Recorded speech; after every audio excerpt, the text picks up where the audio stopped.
Guys, it's Rachel here, and today I'm going to be filming for you guys part 2 of my Black Friday book haul. Now, I know it's coming a little bit late, but I know most of you know that Book Outlet takes a little bit longer to ship their stuff. So I just got the package yesterday, and I'm super excited about it. I also have one other thing to show you guys, and it's from Amazon, and it was the one that I used with a 30% off deal. So I've made a purchase that I wouldn't have normally made if I didn't have a coupon for it.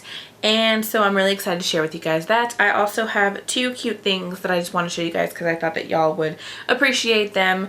So on Black Friday, my husband and I did go Black Friday shopping for a couple of things, and we went with a group of friends, and we ended up going to a store called Spencer's. And I don't know if you guys know what Spencer's is, but it's this place in the mall, and they normally sell like kind of gag type gifts, and it's not the most wholesome store ever. It's not the most Christian store ever, but you can find some pretty hilarious stuff in there, and you can also find a lot of like fandom things. So we got a pair of socks. We got these 2 pairs of socks. My husband got some really cute ones that because he's like obsessed with like America things, so he bought these cute socks that had like the American flag on them, and they had like a red cape.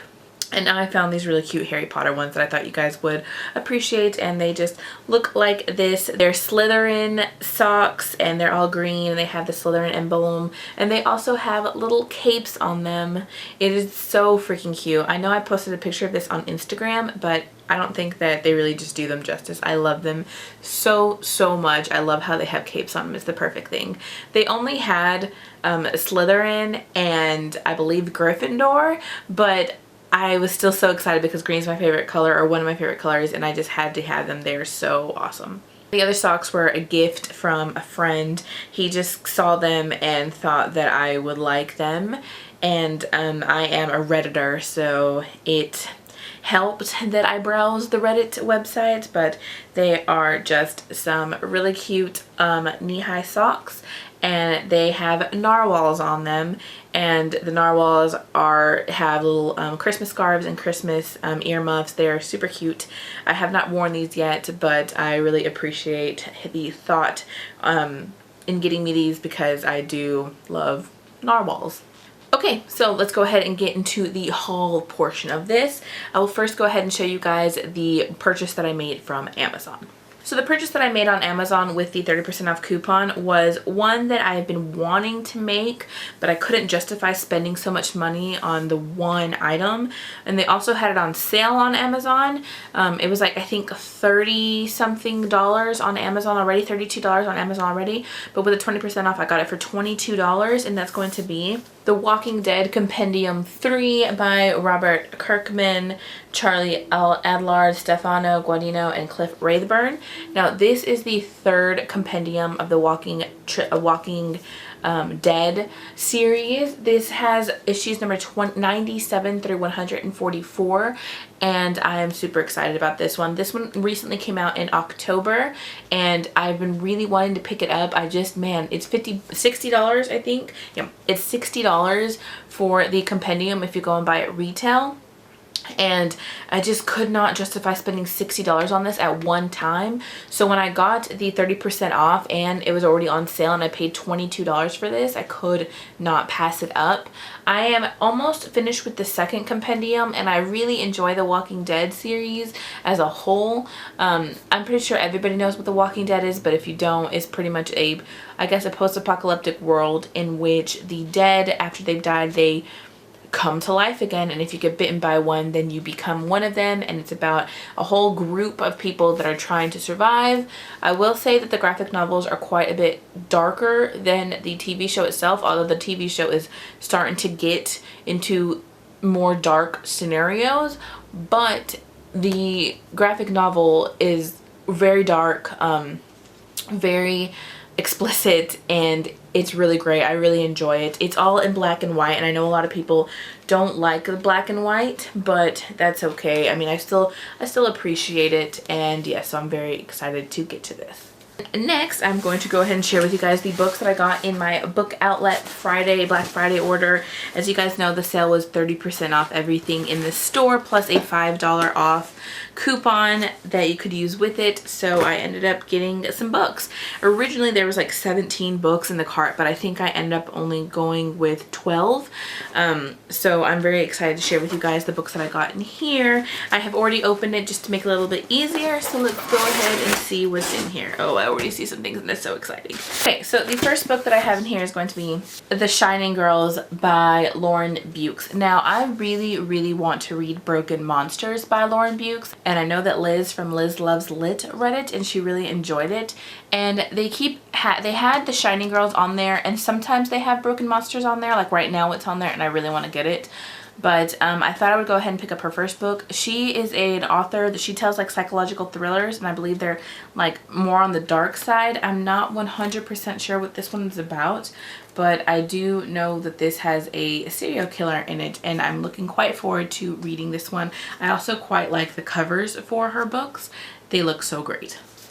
The next book that I have here is going to be Curtsies and Conspiracies by Gail Carriger. This is the second book to the Finishing School series by Gail Carriger.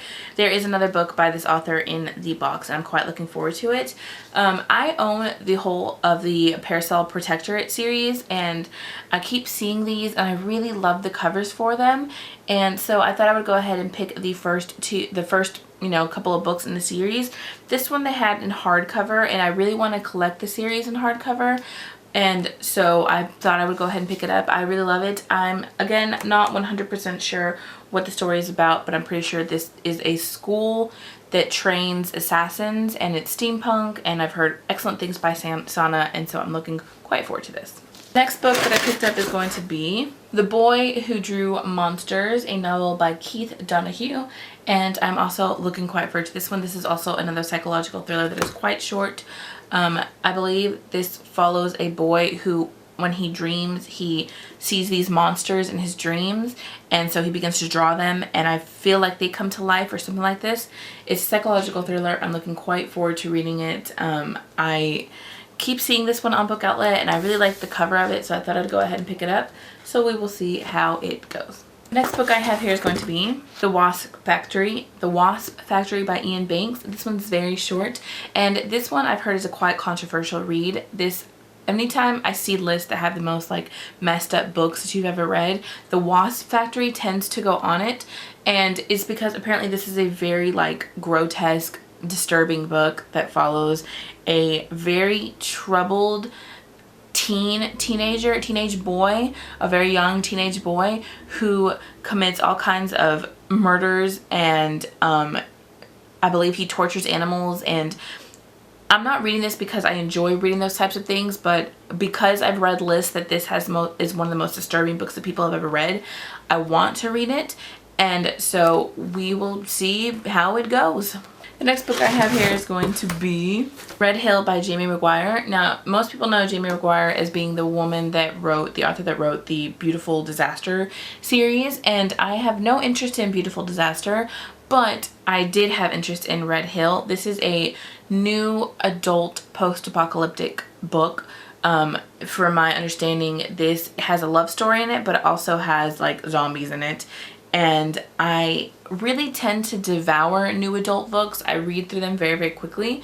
So I'm really hoping to enjoy this book. We will see. Next in here I have Ocean's Pawn by Rachel Bach. Now, I have seen this quite a bit on BookTube. I know Sarah had read it. I think Lindsay's read it. I know that Riley owns it. And I've looked very forward to reading this. This is a book in space, and this follows a main female character, which I normally don't read too much of in science fiction. And I believe she's a mercenary, and I'm just really looking forward to reading this one. I've heard really good things about it, and they had the first book, so I'm hoping to get to this soon.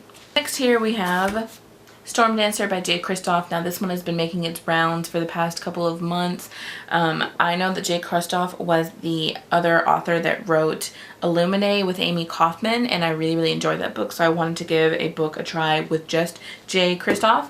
And I believe that this is a like sci-fi with and Japanese characters. I'm not sure. It sounds really, really interesting. I'm looking quite forward to it. Patrick Rothfuss blurbed it on the front, so that obviously means good things. Looks like it's very dense, but I'm still really looking forward to this, and hopefully I will get to this one quite soon. Next in here we have The Emperor's Blade by Brian Staveley. Now more and more people have been picking this one up, and I've been seeing it on Book Outlet just because I really liked the cover, but then Riley picked it up and I was like, well, I guess I want to go ahead and pick this one up as well.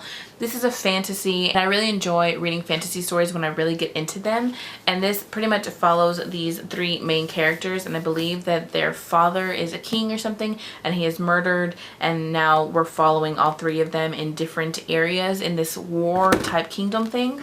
I'm looking really forward to this, and I really like this floppy paperback. I enjoy reading out of these stories, and I am super looking forward to this. The covers, the characters on the main covers look vaguely Japanese. Maybe not. We'll see. And next I have Human Remains by Elizabeth Haynes. Now if you know this author, she's also the author that wrote Into the Darkest Corner, which is a psychological thriller, and I believe this one is also a psychological thriller, and I have heard quite a bit that this is also a very disturbing read. When it comes to reading like the most kind of gruesome books, Human Remains sometimes makes it onto those lists, so I'm looking quite forward to this one. This one follows a police analyst named Annabelle, and she is obsessed with her work and keeping her mom busy because she has her mom, and then one day she discovers a dead body in her neighbor's house, a decomposing body in her neighbor's house, and things kind of take off from there. I'm quite looking forward to this. I actually want to read it like right now, and I may just go ahead and pick it up because I'm not reading anything right now, but yes, I'm super, super excited for this. Two more things. Next thing I have here is going to be Etiquette and Espionage by Gail Carriger. This is the first book to the Finishing School series. I already held up Curtsies and Conspiracies. Now, if I enjoy this one as much as I think I'm going to enjoy this one, I will definitely be trading this one in and getting a hardcover copy of it because I really want to own these in hardcover. And it is just so stinking pretty. I really love the covers for these books. Like I said, this is pretty much a school for assassins and a finishing school for assassins, and so I'm looking really forward to reading this. The only thing is I'm not sure, do I need to read the Parasol Protectorate series before I read the Finishing School series? If you guys have read both of them, go ahead and let me know down below. And finally, and probably one of the more exciting ones, is going to be The Crane Wife by Patrick Ness. This is Patrick Ness's adult book. All of his other books are going to be more YA, and I've been really wanting to pick this one up, so I went ahead and did it. This, I believe, follows a main male character whose wife dies, and he is gifted a crane, or he finds a crane, and I'm not 100% sure. This crane turns into a human, maybe? I'm not sure. This is very, very interesting. I also quite like this cover. I thought it was going to be a hardcover, but it looks like this is just the UK edition, one of the UK's editions, and it's got these really neat, it's got one of these end pages that look like this. I am quite looking forward to this one. This will complete my Patrick Ness collection. I own everything by Patrick Ness, so I'm quite looking forward to putting this alongside with its brethren. So, those are all the books that I picked up for Black Friday Part 2. This is probably going to be my last book haul for the year. I'm probably not going to pick up any more books till the end of the year just because I have so many books I need to go ahead and get to. There are a few things that I've been eyeing, but I think I'm going to go ahead and wait on them. If you guys have read any of the books down below, make sure to let me know in the comments. And other than that, guys, thanks so much for commenting, liking, and subscribing, and I will talk to you guys in my next video. Bye.